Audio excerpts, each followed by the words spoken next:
ମାନଙ୍କୁ ନିଃଶୁଳ୍କ ପୁରୁଷମାନଙ୍କୁ 5 ଲକ୍ଷ ଏବଂ ମହିଳାମାନଙ୍କୁ 10 ଲକ୍ଷ ଟଙ୍କା ପର୍ଯ୍ୟନ୍ତ ଏ ସୁବିଧା ଚିକିତ୍ସା ପାଇଁ ପହଞ୍ଚାଇବା, ବିଭିନ୍ନ ସାମାଜିକ ସୁରକ୍ଷା ଜନକଲ୍ୟାଣ କାର୍ଯ୍ୟକ୍ରମର ସୁବିଧା ପହଞ୍ଚାଇବା ପାଇଁ ମଧ୍ୟ ଆମ ଆଜି ଆମେ ଜୀବନ ବୀମା ଏବଂ ବାସଗୃହ ନିର୍ମାଣ ପାଇଁ ସହାୟତା, ମୋବାଇଲ ଫୋନ ପ୍ରଦାନ, ଆୟୁଷ୍ମାନ ଭାରତ ପ୍ରଧାନମନ୍ତ୍ରୀ ଜନ ଆରୋଗ୍ୟ ଯୋଜନା ଓ ଗୋପବନ୍ଧୁ ଜନ ଆରୋଗ୍ୟ ଯୋଜନା ମାଧ୍ୟମରେ ସେମାନଙ୍କ ନିରନ୍ତର ଭାବରେ ଏ ପ୍ରୟାସ ଜାରି ରଖିଛନ୍ତି ଏବଂ ସେଥିପାଇଁ ସ୍ୱତନ୍ତ୍ର ଭାବରେ ପରିମଳ ଯୋଜନାକୁ କାର୍ଯ୍ୟକାରୀ କରିବା ପାଇଁ ସଫଳ କରିବା ପାଇଁ ପ୍ରତିବର୍ଷ ରାଜ୍ୟ ସରକାର କାର୍ଯ୍ୟକାରୀ କରାଉଛନ୍ତି ଏବଂ ଏହାର ସଫଳତା ଏହାର କାର୍ଯ୍ୟକାରିତା ଉପରେ ଯେତେବେଳେ କେନ୍ଦ୍ରର ଦୃଷ୍ଟି ଆକର୍ଷଣ କଲା ଏବଂ ଧୀରେ ଧୀରେ ଆମର ଯୋଜନାକୁ ଆମର କାର୍ଯ୍ୟକ୍ରମକୁ ଆମର ସଫଳ ରୂପାୟନକୁ ଆଗକୁ ନେବା ପାଇଁ କେନ୍ଦ୍ରର ଫୋକସ୍ ହେଲା ପରେ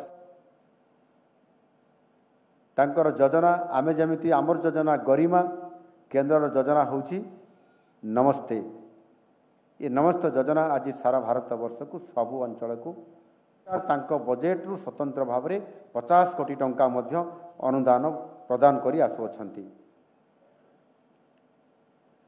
ଗରିମା ଯୋଜନା କେବଳ ଓଡ଼ିଶା ପାଇଁ ନୁହେଁ, ଆମେ ଓଡ଼ିଶାରେ ଏ ଯୋଜନାକୁ ଆମେ ଫୋକସ୍ କରୁଛୁ ଏବଂ ଅନ୍ୟ ଏକ କାର୍ଯ୍ୟକ୍ରମ ସ୍ୱଚ୍ଛ ଭାରତ ମିଶନ ସହରୀ, ଏ ଦୁଇଟି କାର୍ଯ୍ୟକ୍ରମ ରାଷ୍ଟ୍ରୀୟ କାର୍ଯ୍ୟକ୍ରମର ଆଜି ନେତୃତ୍ୱ ନେଉଛନ୍ତି। ମୁଁ ଏହି ଦୁଇ ମନ୍ତ୍ରଣାଳୟ ପରସ୍ପରଙ୍କର ଅନୁଭବକୁ ଶିଖିପାରିବେ, ଜାଣିପାରିବେ ଏବଂ ଭାବର ଆଦାନ ପ୍ରଦାନ କରିପାରିବେ, କାର୍ଯ୍ୟକ୍ରମକୁ ମଧ୍ୟ ଆଦାନ ପ୍ରଦାନ କରିପାରିବା ସହିତ ସେମାନେ ସବୁ କର୍ମଚାରୀଙ୍କର ସେମାନେ ମଧ୍ୟ ଏହାକୁ ଗ୍ରହଣ କରି ତାକୁ କାର୍ଯ୍ୟକାରୀ କରାଇବା ବିଭିନ୍ନ ରାଜ୍ୟରେ ଏ କଥାକୁ ମଧ୍ୟ ଦେଖାଦେଲା।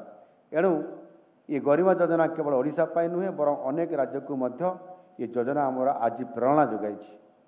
ଏହା ଜାତୀୟ ଗୃହ ଓ ସହର ବିକାଶ ମନ୍ତ୍ରଣାଳୟ ଏବଂ ଆମର ଟେକ୍ନିକାଲ ପାର୍ଟନର ଅର୍ବାନ ମ୍ୟାନେଜମେଣ୍ଟ ସେଣ୍ଟରର ମୂଲ୍ୟବାନ ସହଯୋଗ ଏ କାର୍ଯ୍ୟକ୍ରମ ସହିତ ଏ ପ୍ରୋଗ୍ରାମ ସହିତ ଯୋଡ଼ି ହୋଇକି ରହିଛି। କେନ୍ଦ୍ର ସରକାରଙ୍କର ଏହି ଦୁଇ ମନ୍ତ୍ରଣାଳୟ ପରିମଳ ଲକ୍ଷ୍ୟକୁ ସମ୍ପୂର୍ଣ୍ଣ ଭାବରେ ପୂରଣ କରିପାରିଛି ଆମରି ଯୋଜନା ଗରିମା। ଆଜି ଆମେ ଏହି ଜାତୀୟ କର୍ମଶାଳାର ଆୟୋଜନ କରିଛୁ। ଆମର ଏହି ଉଦ୍ୟମରେ ସାମାଜିକ ନ୍ୟାୟ ଓ ସଶକ୍ତିକରଣ ମନ୍ତ୍ରଣାଳୟ କାର୍ଯ୍ୟକାରୀ କରାଉଛନ୍ତି ଏବଂ ଏହାର ସଫଳତା ଏହାର କାର୍ଯ୍ୟକାରିତା ଉପରେ ଯେତେବେଳେ କେନ୍ଦ୍ରର ଦୃଷ୍ଟି ଆକର୍ଷଣ କଲା ଏବଂ ଧୀରେ ଧୀରେ ଆମର ଯୋଜନାକୁ ଆମର କାର୍ଯ୍ୟକ୍ରମକୁ ଆମର ସଫଳ ରୂପାୟନକୁ ଆଗକୁ ନେବା ପାଇଁ କେନ୍ଦ୍ରର ଫୋକସ୍ ହେଲା ପରେ ତାଙ୍କର ଯୋଜନା ଆମେ ଯେମିତି ଆମର ଯୋଜନା ଗରିମା, କେନ୍ଦ୍ରର ଯୋଜନା ହେଉଛି ନମସ୍ତେ। ଏ ନମସ୍ତେ ଯୋଜନା ଆଜି ସାରା ଭାରତ ବର୍ଷକୁ ସବୁ ଅଞ୍ଚଳକୁ ବିଭାଗୀୟ ମନ୍ତ୍ରୀ ଓ ଅଧିକାରୀମାନଙ୍କୁ ଆନ୍ତରିକ ଧନ୍ୟବାଦ ଜ୍ଞାପନ କରୁଛି। ଏହି କର୍ମଶାଳା ହେଉଛି ଏକ ଗୁରୁତ୍ୱପୂର୍ଣ୍ଣ ମଞ୍ଚ।